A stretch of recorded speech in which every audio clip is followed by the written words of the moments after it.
Olá, mulheres! Eu sou a Daniele. E eu sou a Laura, e nosso episódio de hoje é um pouquinho diferente. A gente vai ser um episódio um pouquinho mais informativo, porque a gente vai trazer um tema muito importante na saúde da mulher hoje. Em homenagem ao Outubro Rosa, que está começando, a gente vai falar um pouquinho sobre o câncer de mama e o câncer do colo do útero. Então, bota sua roupa rosa, pega sua caneca, bota o fone e vem Vem conversar conversar com com a a gente. gente. Começando então, falando um pouquinho sobre o câncer de mama. Como a gente sabe, o câncer de mama, ele é o câncer mais comum entre as mulheres hoje no Brasil e no mundo também, né? Se eu não me engano, é o segundo câncer que mais atinge as mulheres. E como que a gente pode rastrear, né? Ver ali alguma alteração que possa ser um indicativo de câncer de mama? Eu acho que primeiro, para a gente começar esse rastreamento, então a gente tem que partir do zero, né? A gente Uhum. tem que entender quais são as mulheres que têm maior fator de risco para desenvolver esse câncer, que são o foco das campanhas, então, de câncer de mama, para rastreamento, para diagnóstico, vão ser focados nessas mulheres. E quem são essas mulheres? Essas mulheres são mulheres que têm histórico de câncer na família, principalmente de primeiro grau, então, uma mãe, uma filha, avó, irmãos que tenham câncer de mama, inclusive se tiver câncer de mama masculino na família, idade acima de 50 anos, então mulheres a partir de 50 anos, obesidade, sedentarismo, uso excessivo de álcool e o uso prolongado de hormônio, né, de contraceptivos. E aí, se a gente for parar para pensar assim, hoje, na sociedade que a gente vive, né, na situação atual, a maioria das mulheres entra nesses fatores de risco, porque a maioria das mulheres usa contraceptivo hormonal desde muito nova, porque começou a vida sexual mais cedo, então usa hormônio desde muito nova, a maioria bebe, fuma, né?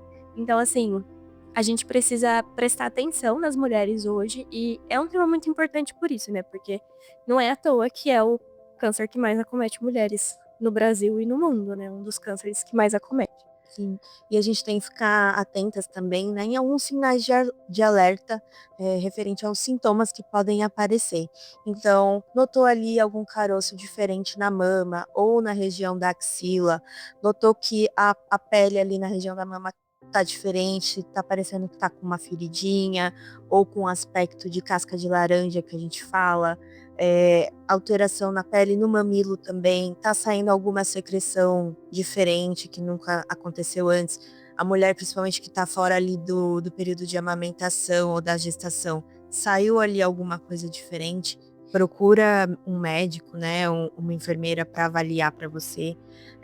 Outra questão também que a gente tem que ficar atenta é na mudança do formato da mama. Notou que uma mama tá maior que a outra, ou as duas alteraram muito de tamanho e não tem ali uma suspeita de gravidez também, que a gente também tem que eliminar algumas coisas, também procura auxílio médico para avaliar mais a fundo isso. É 2 coisas então que é importante a gente ressaltar aqui. Mulher que não amamenta e não tá grávida não tem que ter secreção saindo do mamilo. Não necessariamente é câncer, tá? É indicativo de câncer, mas é um sinal que a gente suspeita. Podem ser alterações hormonais, pode ser assim várias coisas, mas se tiver saindo secreção do mamilo, precisa procurar ajuda médica, atendimento, né? Porque não é o normal, não é o esperado para mulheres que estão fora desse período de amamentação e gestação. E outra coisa é sobre o autoexame das mamas, que eu acho que é importante a gente falar. Não é um exame mais super recomendado, porque é que a gente fica orientando a fazer o tempo inteiro, não. Mas ele é importante para você se conhecer. Então, assim, você entender como é a sua mama, você entender como é o seu corpo e conhecer ele em diferentes fases do ciclo menstrual. Então, no começo, quando você não tá menstruada, ou durante a menstruação, naquela semana da TPM, é importante você conhecer porque a nossa mama ela muda durante o período da menstruação, né? Tem que lembrar que é tudo ação hormonal no nosso corpo, então também vai modificar a nossa mama e a gente precisa conhecer essas fases da mama, o que é normal pra gente, pra eu saber reconhecer quando tiver alguma coisa errada, né? Porque a gente fala assim de volume, de ser tamanho diferente, mas a maioria tem uma mama que é maior que a outra. Pouca coisa, mas geralmente tem. Quem amamenta então nem se fala, né? E aí a gente precisa entender o que é o seu normal, pra você saber reconhecer quando tiver alguma coisa alterada, né. Sim, e esse reconhecimento é importante não só pensando na mama, mas na região da vagina também. Às vezes é legal a gente pegar, ficar em frente a um espelho e se analisar um todo mesmo, tanto as mamas, Pega um espelhinho, deita na cama, olha ali, vê como que é a sua vulva, a sua vagina, né? Se conheça também. Porque aí quando você notar que tem alguma coisinha ali, você fala, aquilo ali não estava ali e agora tá. Então vamos investigar. E aí a gente falando então um pouquinho de prevenção, né? Não só os exames de diagnóstico, a gente já entra nisso, mas de prevenção. O que eu posso fazer? Se eu já sou um fator de risco ou se eu não sou um fator de risco, o que eu posso fazer para prevenir o câncer de mama? Então, ter hábitos saudáveis no geral, né? Praticar atividade física, ter uma boa alimentação, fazer exames regularmente, cuidar da saúde no geral, evitar consumo de álcool, de drogas, né? Pessoas, inclusive, que têm aí essa predisposição, que têm familiares próximos, né, que tiveram algum tipo de câncer também, tem que ficar mais atentas, ter um olhar mais de perto, né? Então, tudo isso é muito importante para se prevenir. E aí agora vamos entrar então efetivamente no diagnóstico, o que é o Outubro Rosa, né? O Outubro Rosa é um mês que é voltado justamente para a prevenção do câncer de mama e você pode observar que agora, durante esse mês de outubro, a gente vai ter inúmeras campanhas falando sobre câncer de mama e prevenção também do câncer de colo do útero, então que as unidades de saúde todas fazem mutirão para fazer exame regular, né, exame preventivo. É importante a gente saber que esse diagnóstico de câncer de mama, né, esse rastreamento que a gente fala, ele é voltado para uma faixa etária específica, né? Segundo o Ministério da Saúde, essa prevenção, esse rastreamento, ele é feito em mulheres entre 50 e 69 anos, que é a maior incidência de câncer de mama que a gente tem. Ele é realizado a cada 2 anos, né? Deve ser realizado a cada 2 anos, a não ser que tenha alguma alteração. E essa faixa etária, então, igual eu falei, é a faixa etária que a gente tem maior risco de desenvolver, né? Como é que a gente faz esse rastreamento, Dani? Então, o rastreamento ele pode ser feito através, como a gente falou, da mamografia, né?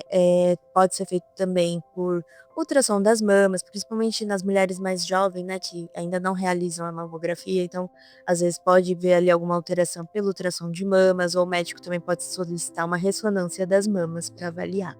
E aí, esse rastreamento de 50 a 69 anos, ele é feito para todas as mulheres, tá bom? Então, todas as mulheres nessa faixa etária precisam realizar.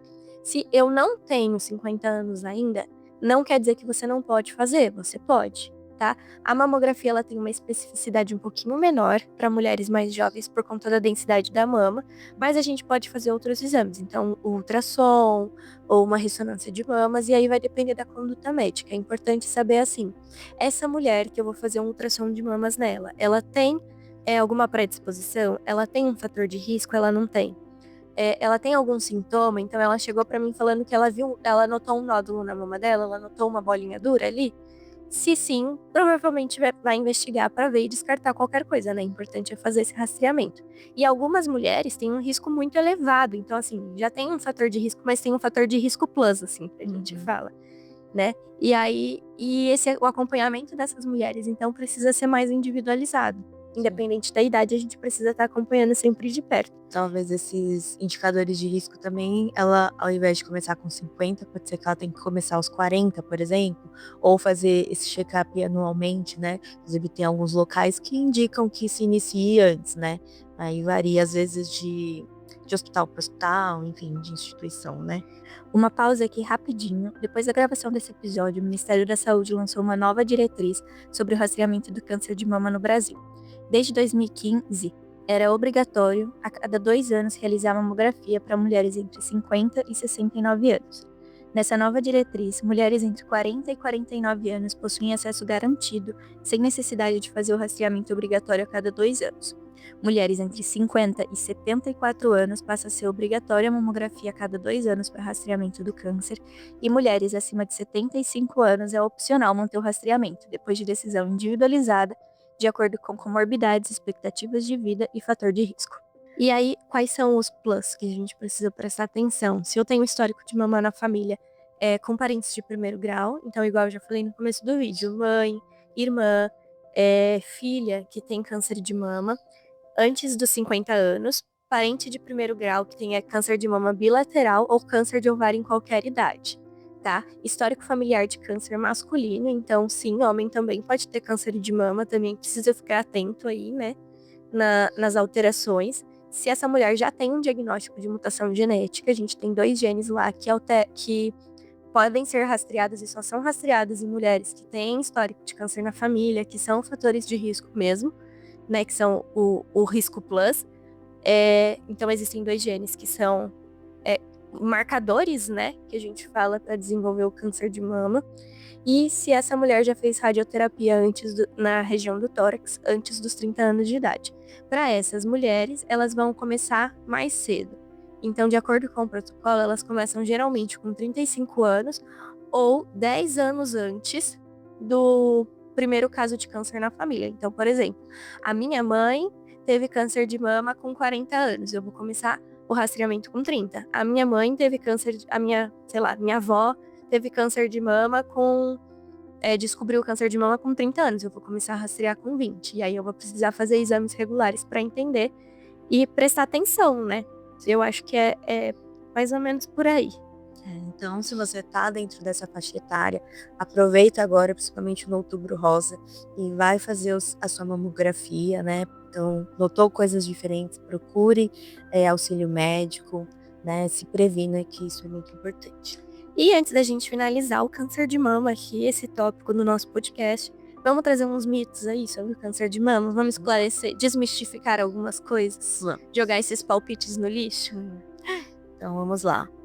Apenas quem tem histórico familiar pode ter câncer de mama? Não.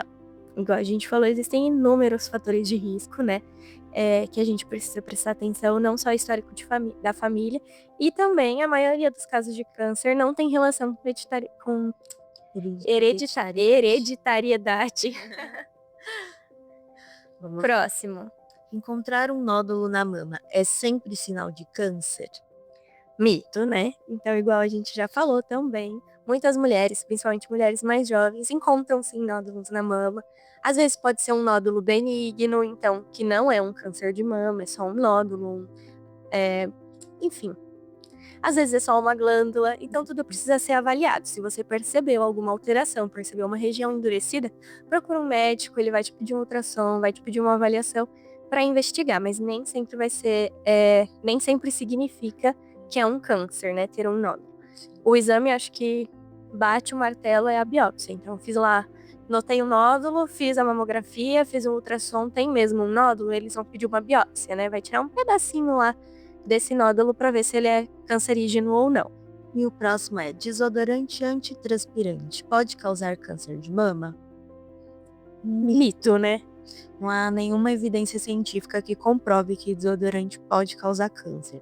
Então, claro, tem uns que tem ali algumas substâncias diferentes que pode interferir na transpiração, mas isso não causa câncer. Não. Não podem usar desodorante, não. Por favor, usem desodorante. E por fim, a amamentação, ela é uma prevenção do câncer de mama, né? Sim, isso é verdade. Mulheres que amamentam têm menos chance de desenvolver o câncer de mama. Então, se você está gestante, se você é mãe e consegue amamentar, aproveite isso, porque isso também vai ser benéfico para você. É isso.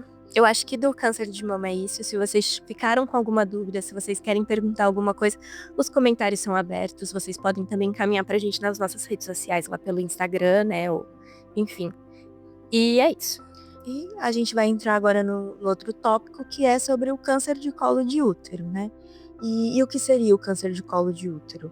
Ele é um câncer que ele se desenvolve por conta do vírus, do HPV, né? Então, ele é um vírus sexualmente transmissível que a mulher adquire, e se ela adquire alguns tipos específicos desse vírus, né? Porque existem vários deles,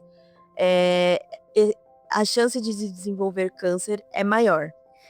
Aí é importante a gente falar assim, o vírus HPV, ele é um vírus que sim, é transmitido por contato sexual, mas que precisa ser prevenido em todas as mulheres, né? Porque hoje em dia, se a gente, a maioria das pessoas, e não só mulheres, porque homens também tem contato, já tiveram contato com esse vírus ou possuem esse vírus no organismo. Às vezes ele pode estar lá dormindo, ou às vezes não é uma cepa uma mutação do vírus, né? Um tipo do vírus que causa câncer, mas todo mundo, a maioria das pessoas hoje já teve contato ou possui o vírus no organismo. E aí o HPV ele é um vírus que tem mais de 200 subtipos E é importante a gente ressaltar que existem subtipos que são benignos, então os que não causam câncer geralmente são os que causam as verrugas, né? Aquelas verruguinhas genitais que a gente fala.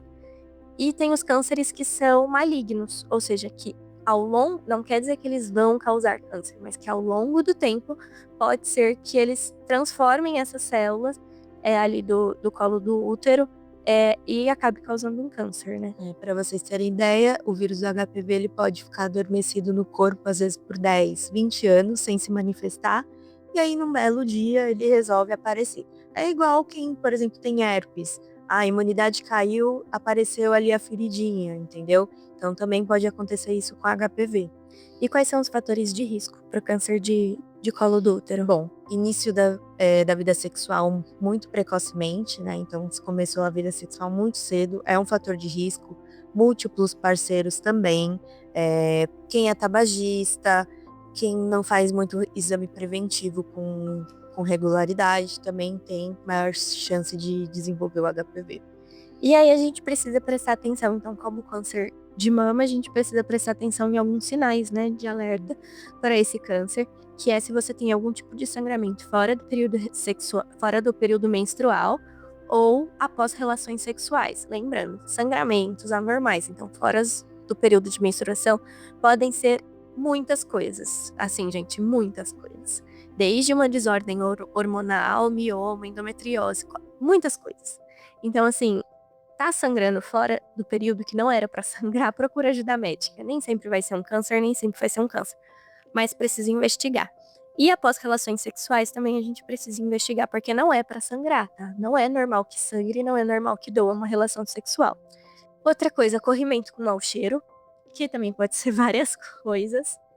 Ter dor pélvica, então essa dor que a gente sente aqui na pelve, sabe, na barriga, no pé da barriga, a cólica que dura muito tempo, que tá fora do período, tudo isso a gente precisa investigar.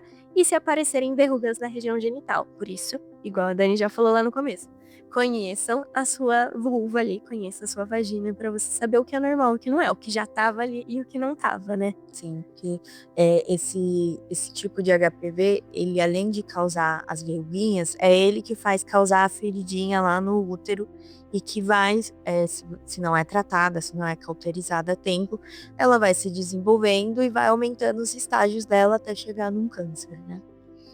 Isso. E como a gente pode prevenir? Quais são as formas hoje disponíveis de prevenção desse câncer, Dani?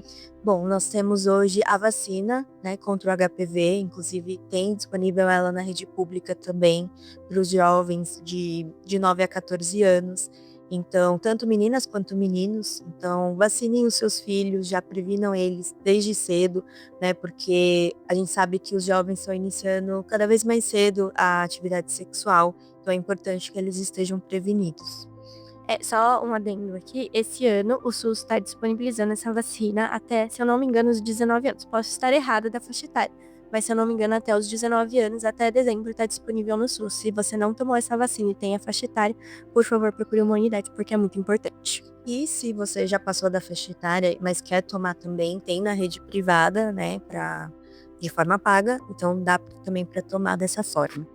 Fazer o Papa Nicolau eu vou deixar para daqui a pouco, tá? Mas é o nosso exame preventivo aí, vamos falar daqui a pouco dele. E usar preservativo em todas as relações, né? Isso, preservativo sempre. Lembrando que anticoncepcional evita gravidez, mas não evita doença sexualmente transmissível. Então ele não te protege contra o HPV. Se você tem um parceiro, se você tem múltiplos parceiros, use preservativo sempre. E o vírus ele não transmite só ali no ato sexual vaginal ou anal, também pode ser via oral. Então, se possível, use também durante sempre preservativa, todo momento, né? Todo tipo de relação. E aí, esse ano, além dessa mudança da vacina que está disponível até dezembro, eles têm também. Esse ano, o Ministério da Saúde publicou um novo protocolo de prevenção contra o câncer do colo do útero e a gente vai falar um pouquinho dele aqui para vocês. Antigamente, a gente coletava o Papa Nicolau, então ele era feito lá na. Você procura, né? O exame lá do preventivo, que a gente fala também, Sim. faz a coleta, manda pro laboratório e agora esse exame ele foi modificado, né? Você fala um pouquinho pra gente? Isso, o Papa Nicolau, que é o mais comum que a gente conhece hoje, ele vai ser substituído pelo DNA-HPV.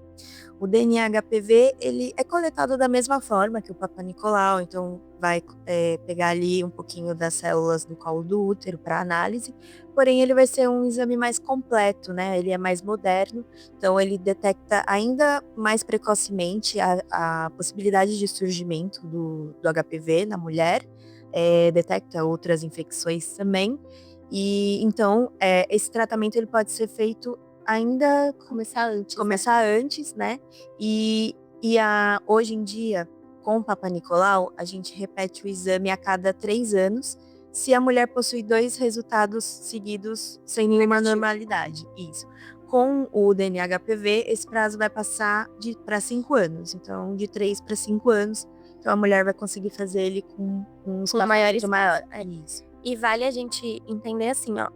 O Papa Nicolau, ele vai pegar alteração para o câncer do colo do útero quando já tiver uma lesão naquela célula, quando aquela célula que ele analisou já estiver modificada. O DNA HPV não, ele vai detectar a presença do vírus causador, que pode causar, né, o câncer do colo do útero. Então, por isso ele pega antes, porque ele vai pegar antes que haja uma lesão naquela célula ali do colo do útero.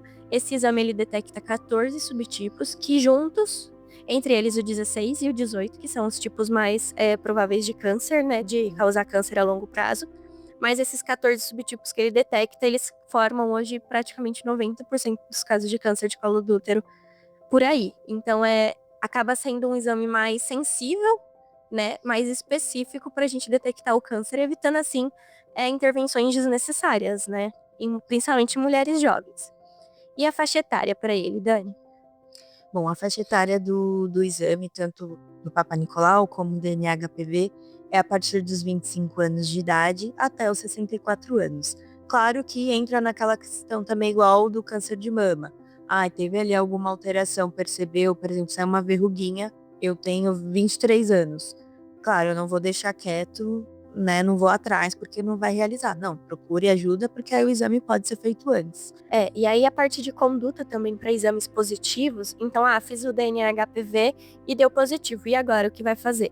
Nessa mesma amostra que ele já coletou o exame do DNA HPV, ele vai fazer a citologia oncótica, que é o que faz no Papa Nicolau, sabe? Aí vai fazer a análise dessa citologia para ver se tem alguma lesão, se já tem uma modificação na célula ou não. Se essa citologia vier positiva, aí sim vão encaminhar essa menina, essa mulher, para fazer a colposcopia, né? Que é aquele zoom do colo do útero que o médico coloca lá para ver se tem alguma coisa, se for necessário fazer uma biópsia ou tomar uma conduta mais avançada, né? Caso esse Papa Nicolau venha negativo, então essa mulher vai precisar repetir no ano seguinte o exame para ver se mantém esse vírus ou não. É uma mulher que a gente vai precisar acompanhar um pouco mais de perto, porque sim, ela tem o DNA HPV ali, ela tem o vírus HPV, mas esse vírus ainda não causou uma lesão, então a gente precisa acompanhar ela anualmente para tá ligado aí e evitar que esse vírus ele aumente, né? Então, tipo, que cause uma lesão mais para frente. Sim. E o vírus, né, como a gente comentou, ele quando já, né, você faz o tratamento, geralmente em 1, 2 anos o próprio organismo vai eliminar ele. Então, por isso que é importante fazer esse exame com uma frequência maior no começo, né, depois do diagnóstico, e depois, quando ele começar a constar como negativo, esse prazo vai voltar ali para os 3 anos ou para os 5 anos, no caso do DNA-HPV. E aí uma dúvida muito comum, que eu acho que você pode estar se perguntando, é justamente uma coisa que eu estava conversando com a Dani antes da gente começar aqui o podcast, né? Tem muitas meninas hoje, as meninas começam a relação sexual, a vida sexual delas muito cedo. Então existem meninas de 13, 14 anos que, né, já têm ou até mais cedo. E aí essas meninas, a gente não vai ficar investigando? Não, a gente não vai ficar investigando. Existe, quando a gente está falando do vírus HPV, sim, essas meninas vão ter contato com o vírus mais cedo, por isso é importante a gente vacinar todas as meninas, meninos também, tá? Porque o HPV ele causa não só o câncer de colo de útero, mas também o câncer de pênis, o câncer de vagina, o câncer de tinha mais um. Anal também. Então, assim, são vários tipos de câncer que esse vírus pode causar, né? E aí a gente precisa. A principal prevenção aqui é vacinar e usar preservativo, na verdade, né? Para essa faixa etária. Então, essas meninas mais novas, se elas têm esse vírus, é o que a gente fala assim, não autolimitado, mas o corpo tende a eliminar esse vírus até os 25 anos de idade. Se eu vejo que essa menina com 25 anos essa mulher com 25 anos ainda tem o vírus HPV, então sim, a gente vai investigar, vai começar a intervir. Se não, a gente pode acompanhar mais de perto. Se por algum motivo ela foi lá para fazer um exame e foi coletado dela, beleza, a gente vai. Claro que a gente não vai abandonar, falar assim, não, tem uma alteração aqui, abandona, nunca mais. Não, a gente vai dar sequência, né, no atendimento. Mas idealmente é que essa menina não fique sendo examinada dessa forma, né? E é importante ressaltar também que, mesmo que você já tenha tido HPV, você pode se recontaminar de novo. Então, por isso se prevenir é importante, né? E tomar a vacina, né? Já teve, se curou, toma a vacina. Não tem mais a idade, tem na rede privada, né? Faz um esforcinho aí, às vezes é um pouquinho caro, a gente sabe, mas, né, é uma prevenção que é para a vida toda. E aí, para os homens também prestar atenção, porque não só o HPV não causa só o câncer do colo do útero, ele causa também câncer de pênis. E aí a gente precisa prestar atenção. Apareceu uma verruguinha, teve alguma alteração, tá com um corrimento, tá com mau cheiro, qualquer coisa fora do normal ali, não trata como se fosse tudo bem, sabe? Como tipo, tá, vai passar? Não, procura ajuda médica. Eu sei que às vezes o homem é um pouquinho mais resistente, mas principalmente nessas questões, né? Mas procura ajuda médica, porque não é normal, não é esperado você ter essa verruguinha, não é esperado você ter corrimento, nem mau cheiro, nem nada do tipo, tá? Então a gente precisa também, homens, prestar atenção nessas alterações, né? E aí aqui, se você, mulher, vê que o seu marido tá, seu namorado, enfim, seu colega tá apresentando isso, fala pra ele, dá um toque, fala assim, querido, vamos no médico? Quer que eu vá junto? Entendeu? Mas que precisa, assim, investigar. E eles também podem tomar vacina. Então, se você não teve a oportunidade na sua infância de tomar a vacina, vai procurar uma rede privada e investe nessa vacina, porque é uma doença que hoje é um vírus que hoje acomete a maioria da população. Não tem mais muito como fugir, né? E só algumas recomendações referente ao exame para as mulheres que vão realizar. Eles recomendam que não realize nenhum tipo de ducha vaginal antes do exame, não utilize pomada ginecológica, né? Se possível, também não esteja menstruada, né, para coletar o exame, por conta que pode prejudicar a amostra. E também não ter relação sexual por 3 dias antes do exame. Então, pomadas e duchas vaginais 24 horas antes não pode. Desculpa, nas 24 horas anteriores não pode. Relação sexual 3 dias antes e, de preferência, não estar menstruada, porque pode afetar a análise da amostra, né? Isso. E é isso, gente. Como a gente falou, procurem sempre estar se cuidando, né? A saúde da mulher no geral é muito importante, né? Mulher sempre sofre, né, amiga? A gente nasceu para sofrer. A gente nasceu para sofrer, mas vamos se cuidar, né? Vamos ali aumentar a nossa qualidade de vida. E é isso. Então, presta atenção naquelas dicas que a gente deu: exercício físico, alimentação, evitar droga, evitar tabaco, álcool em excesso.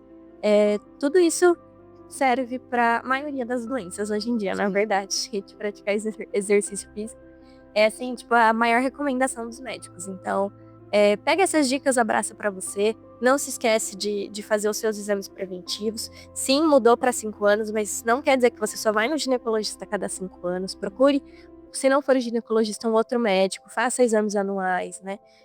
Porque existem inúmeras doenças por aí que a gente precisa saber. E a gente precisa estar saudável também, né? É importante. São salva-vidas. Então, Exatamente. compartilhe esse vídeo, essas informações com as mulheres que você conhece, com a sua mãe, com a sua filha, com a sua avó. Tia, sobrinha, prima, amiga, vizinha. E se vocês tiverem mais dúvidas, quiserem relatar alguma coisa que vocês passaram nesse sentido relacionado ao HPV, ao câncer, podem mandar pra gente também. A gente pode compartilhar a sua história aqui. E é sempre muito bom ter vocês acompanhando a gente. Acompanhando e conversando com a gente, né? Então comentem, mandem histórias, se vocês têm alguma história que você gostaria de compartilhar, porque às vezes a sua história pode servir de inspiração ou de ajuda para outra mulher, né, que tá passando por uma situação parecida. E não esqueçam de nos seguir nas redes sociais. Sim, vamos deixar aqui para vocês. Se você tá vendo esse vídeo no YouTube, ativa o sininho. É verdade. Para receber notificação dos nossos próximos vídeos. Se você tá no Spotify, salva aí o nosso podcast. Deixa aí para te te notificar quando chegar episódio novo no ar, né? E nos siga nas redes sociais. Curte, comenta, compartilha. Manda até pro papagaio, se te puder. E é isso, gente. Esse foi o nosso episódio de hoje. Esperamos muito que vocês tenham gostado. E a gente se vê na próxima. Beijo! Até!